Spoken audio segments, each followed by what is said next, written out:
بہرحال اب اس وقت کا دور جس میں عصری علوم پڑھائے جانے والے اداروں میں دینی تعلیم اور اخلاقی تعلیم کا کوئی عنصر نہیں ہوتا ہے، اس کا نتیجہ یہ ہے کہ اس وقت کی نوجوان نسل جیسی بننی چاہیے ویسی وہ بن نہیں پا رہی ہے۔ میں یہ بات اور واضح کرنا چاہتا ہوں کہ اگر ہمارے سماج میں دفتروں کے اندر کرپشن ہے،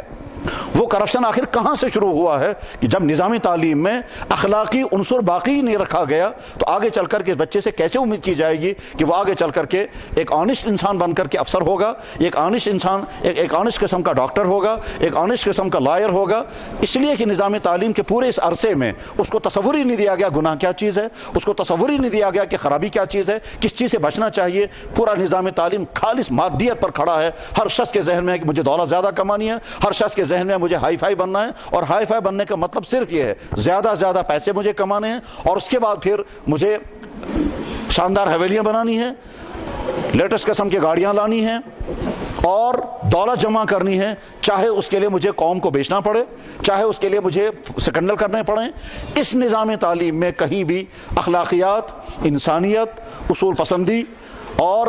ترحم، وہ صفات جو اخلاقی صفات ہوا کرتی تھی، وہ صفات چونکہ نہیں ہیں، اس لیے اگر کوئی انسان بعد میں اخلاقی اوصاف پر قائم ہے وہ اپنی ذاتی شرافت کی بنیاد پر یا اپنی خاندانی اثرات کی بنیاد پر قائم ہو سکتا ہے، ورنہ تو نظام تعلیم کی بنیاد پر کوئی انسان شریف بن سکے، نظام تعلیم کی بنیاد پر کوئی انسان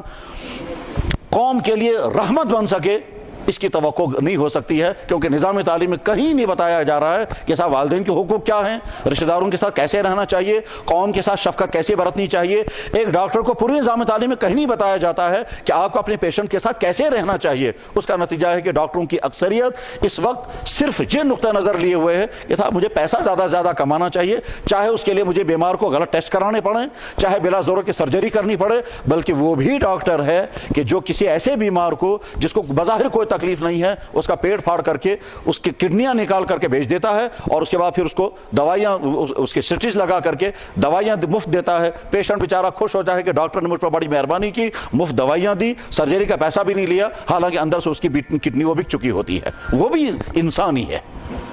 بہرحال نظام تعلیم کی درستگی یہ صرف کسی ایک کالج کا کیس نہیں ہے، بلکہ پورے نظام تعلیم کے سامنے ایک سوال ہے کہ اے نظام تعلیم چلانے والے افراد، آپ ان بچوں کو کیا بنانا چاہتے ہیں؟ صرف مادیت پرست یا انسان؟ اور اگر انسان بنانا چاہتے ہیں تو انسان بننے کے لیے اخلاقی تعلیم لازم ہے، اس کے بغیر انسان صحیح انسان نہیں بن سکتا، چاہے کسی اونچی سے اونچی کرسی پر کیوں نہ پہنچ جائے، وہاں پہنچ کر کے انسان قسم قسم کے سکنڈل کرتا ہے۔ اس لیے نظامی تعلیم وضع کرنے والے تمام شخصیات، چاہے وہ گورنمنٹ سطح پر ہوں، چاہے وہ پرائیویٹ سطح پر ہوں، چاہے وہ پرائیویٹ سکول چلانے والے افراد ہوں، چاہے وہ کوچنگ سینٹر چلانے والے افراد ہوں، اور چاہے وہ نصاب تعلیم وضع کرنے والے پالیسی میکر ہوں، ان کے سامنے ایک سوال ہے، اور یہ ہم سب کی طرف سے سوال ہے کہ آپ انسانوں کو کیا بنانا چاہتے ہیں؟ جیسا آپ چاہیں گے ویسا بنیں گے، ویسا نظامی تعلیم ہوگا۔